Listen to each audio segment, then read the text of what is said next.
Hey guys, आज हम कांचीपुरम शहर में स्थित तिरुपरमेश्वर विनग्रम नामक एक मंदिर को देखने जा रहे हैं, जिसे वैकुंठा पेरुमल मंदिर के नाम से भी जाना जाता है। यह एक बहुत पुराना मंदिर है। पुरातात्विक आधार से यह लगभग 1300 साल पहले लगभग 700 ईस्वी में बनाया गया था, लेकिन कई स्थानीय लोगों का दावा है कि यह उससे बहुत पहले बनाया गया था। मंदिर को जमीन से देखने पर कुछ अलग नहीं लगता, लेकिन जब हम मंदिर को हवा से देखते हैं तो हमें वास्तुकला की एक अजीबोगरीब विशेषता समझ में आती है। कई टी आकार की संरचनाएं एक दूसरे के अंदर रखी गई हैं। कम से कम 3 ऐसी टी आकार की इमारतें हैं। उन्हें न केवल क्षैतिज रूप से एक दूसरे के अंदर रखा गया है, बल्कि उसी तरह लंबवत भी रखा गया है। सबसे बाहरी टी आकार जमीनी स्तर पर है, अगला वाला एक स्तर ऊपर है और बिल्कुल केंद्र वाला शीर्ष स्तर पर है। तो इस मंदिर में 3 स्तर हैं। प्रत्येक स्तर में एक गर्भगृह, एक केंद्रीय कक्ष है और प्रत्येक कक्ष में भगवान विष्णु की एक मूर्ति है।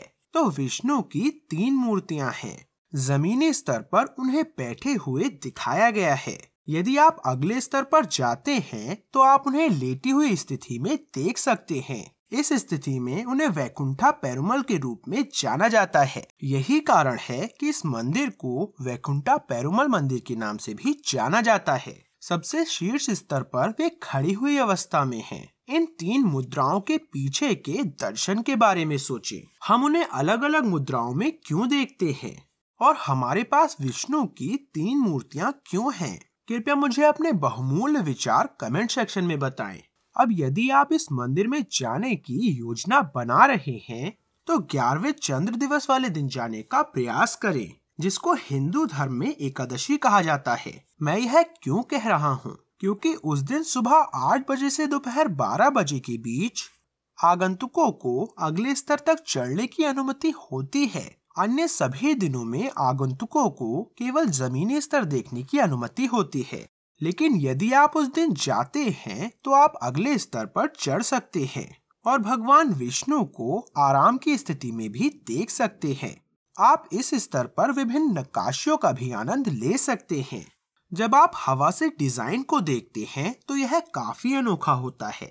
आसपास के परिसर की दीवार को इसके शीर्ष पर अगली मंजिल के स्तर से मेल खाने के लिए कई फीट ऊंचा किया गया है। तो आप मूल रूप से इस स्तर पर मंदिर के चारों ओर घूम सकते हैं और इस स्तर की सुंदरता का भी आनंद ले सकते हैं।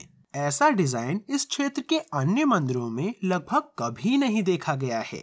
मंदिर के केंद्र में एक शानदार सीढ़ीदार पिरामिड जैसी संरचना है, जिसे सफेद रंग से रंगा गया है और इसके ऊपर एक बड़ी गुंबद जैसी संरचना है, जिसके ऊपर एक कैपस्टोन है। सबसे ऊपर एक नुकीले सिरे के साथ एक बर्तन जैसी संरचना है। इस बर्तन को कलश कहा जाता है और इसके अंदर कुछ आकर्षक तत्व होते हैं।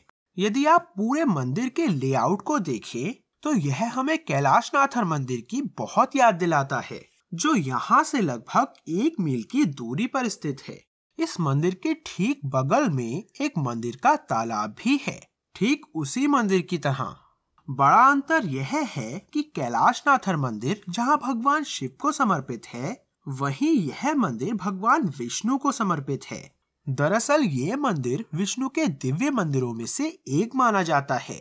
ऐसे 108 मंदिर हैं जिन्हें दिव्य देशम के नाम से जाना जाता है और यह मंदिर उनमें से एक है। कुछ का दावा है कि विष्णु के इन दिव्य मंदिरों में से कई मंदिर भूमिगत सुरंगों से जुड़े हुए हैं। ऐसा माना जाता है कि इस मंदिर में एक भूमिगत सुरंग है जो महाबलीपुरम के शोर टेम्पल से जुड़ती है।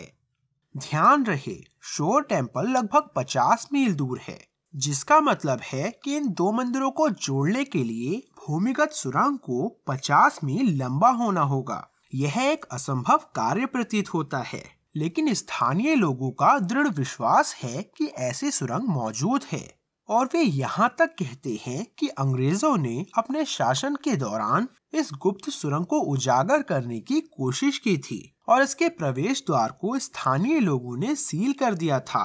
मंदिर के चारों ओर घूमते हुए आप दीवारों पर कुछ असाधारण नक्काशी देख सकते हैं। कुछ नक्काशियां भगवान को दिखाती हैं, कुछ इंसानों को भगवान से बात करते हुए दिखाते हैं। यहाँ एक नक्काशी है जो 2 आकृतियों को दर्शाती है। बाईं ओर नमस्ते मुद्रा में एक मानव है और दाईं ओर एक घोड़े के मुख वाले देवता हैं, जिनके शरीर के बाकी हिस्सों में मानवीय विशेषताएं हैं। शायद यही भगवान कल्कि हैं, जिनके आने का हिंदुओं को इंतजार है। विष्णु को अनेक अवतारों के रूप में दिखाया गया है। यह किस पशु का मुख है? कुछ नक्काशियां बहुत अजीब हैं और उनकी कोई व्याख्या नहीं है।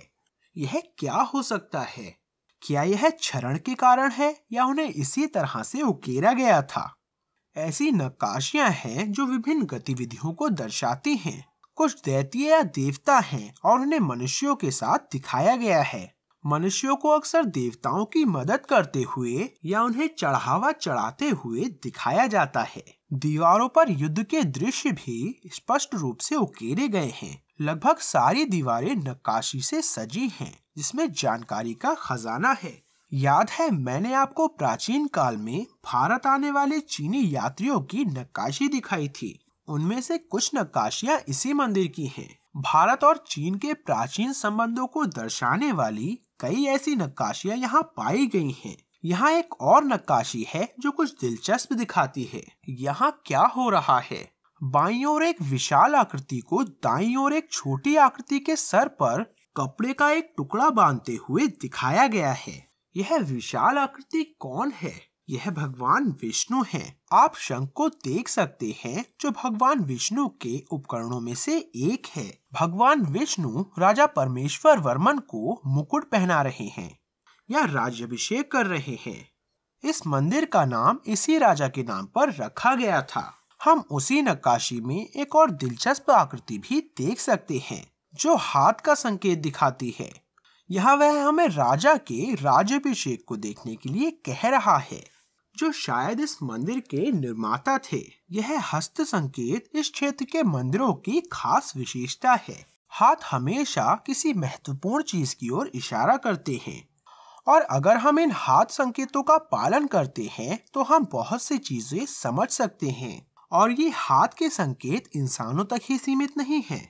याद रखें, मैंने आपको पिछली एक वीडियो में दिखाया था कि कैसे शेर की मूर्तियों ने हमें बगल में जाने के लिए कहा था, और जब हमने उनके हाथ के संकेतों का पालन किया तो हम गुप्त ध्यान कक्षों में पहुंच गए थे। प्राचीन भारतीय मंदिरों में इस तरह के बहुत सारे शानदार छिपे हुए विवरण हैं। इस मंदिर में भी हमारे पास याली हैं, जो शेरों की तरह सींग वाले जानवर की तरह हैं, जो दीवारों और खंभों पर खुदे हुए हैं। उन्हें बड़े और उभरे हुए दांतों के साथ दिखाया गया है। हालांकि सबसे महत्वपूर्ण विशेषता यह है कि उन्होंने अपने पैरों की सुरक्षा के लिए किसी प्रकार का कवच पहना हुआ है।